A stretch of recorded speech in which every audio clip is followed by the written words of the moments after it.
I loved that it was a love story disguised as an action film. And I came across The Killer's Game years ago, and I just thought, you know, at the core of it, it's just a great love story. It's a fun love story, and then surrounded by, you know, a lot of badass action. Now we have all these interesting, quirky characters, and all the really like world-class action and a love story at the heart. So I think it's just, in a lot of different ways, it's just, or a lot of different ways, it's going to be something special. It's going to be more than just an action film that you've seen. And it does have those moments of levity, which I think, you know, these type of films, they need. Because when, at the end of the day, people want to be entertained. And so if it's so much gratuitous action over and over and over, it just becomes monotonous. But you throw in those moments of levity, you throw those moments of romance, and you throw in that, you know, a heartwarming story between like Joe and Svi. It makes for a very well-rounded story, which you don't typically get with fast-paced action films. So I think in a lot of different ways, we're just going to set ourselves apart.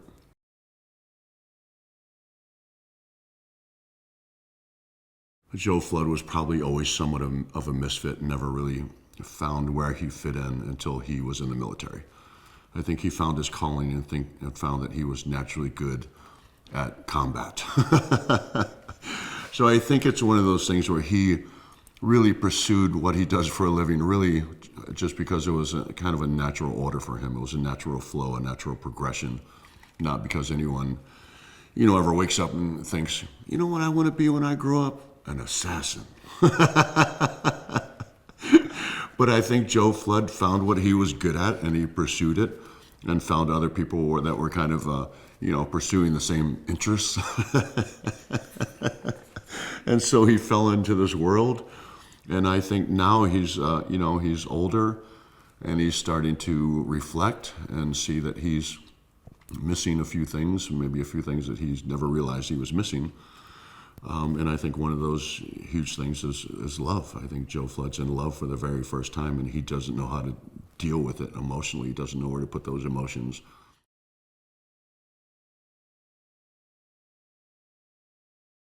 I was talking to JJ, and I said there's one thing, and I know this from when I was younger. When I was younger, I grew up on the streets, grew up in a very violent time and area, and I didn't have anything. I grew up really under not the best circumstances. When I was younger, I never felt like I had anything to lose. And then when I had my first child, my life changed because now I've got something to lose.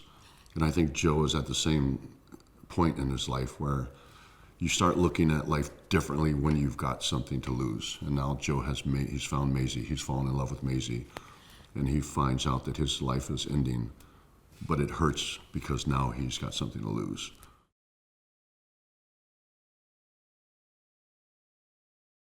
We've been looking for a project together for years and years and years and years, and we just couldn't make anything work.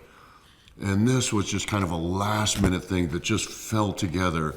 I told him, I said, when I see you, I'm going to give you the biggest hug. And when he showed up and I saw him on set, I did. I picked him up, and I don't think Terry Crews is used to getting picked up.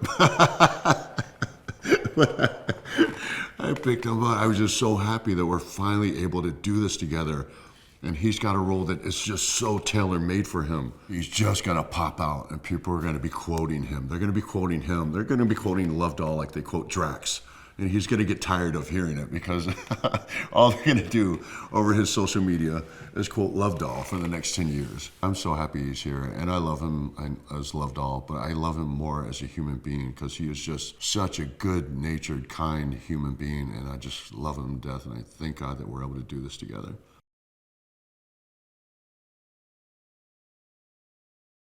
When I first read the script years ago, I only ever saw Sofia Boutella playing Maisie. You know, we did a film together and we clicked in the past.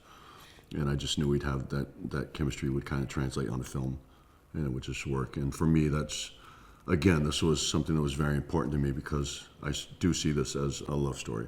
So I needed to have chemistry with my love interest. And I knew I would have that with Sofia. So it was, she's a huge factor for me in this film. Then there's who can dance and who can be beautiful and charming and sexy and badass. you're really limiting your actresses. There's like a few in the world. And so I think it's going to be apparent when this all is said and done that she was absolutely the right choice.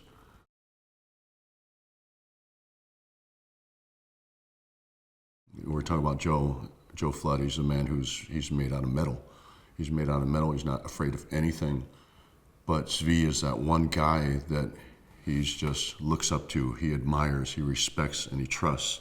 I think he's his mentor, but also very much a father figure to him. I think anything that comes out of Zvi's mouth is gold with Joe. He knows that he can trust. In a world of not being able to trust anyone, Joe has one person that he can trust, and it's Zvi. To be a person like that for Joe Flood, has to say a lot.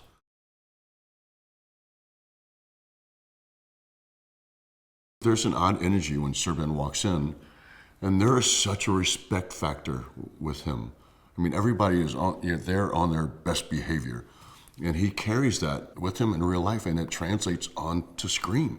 He just has such a strong presence. And again, this is not like a fear thing. We're not afraid of him. He's not even physically menacing, but his presence is so large that everybody just kind of quiet and respectful and just wants his approval. There's not a whole lot of people who could step into this role. There's very few people who could step into this role. Serben, in stature, is not a very large man. In presence, he's enormous.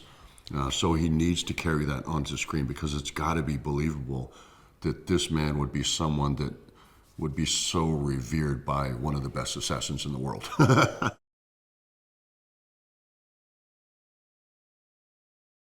I have to give that to the producers, to JJ, that they all made it happen, and they had the foresight to see this and see all of us together, and were able to understand the nature that we wanted on our set, that it needed to be a set full of good chemistry. We needed to all kind of melt together and love and respect each other, and that's I'm not blowing smoke, but that's what we have here, and it's magic, and it feels like magic, and every day feels good to come to work, and it feels and it's fun. It's crazy that and I've said this more than one time on this film. It's crazy that we're getting paid to do this, because this is so much fun.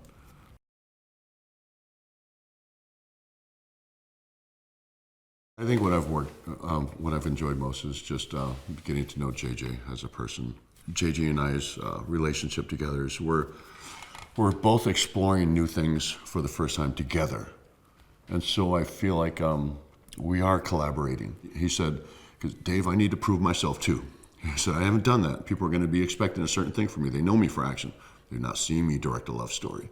He said, so I need to prove myself in that aspect as well. After we had started shooting the scenes with Serben, I sent him a text. I said, not too bad for two broken down knuckleheads.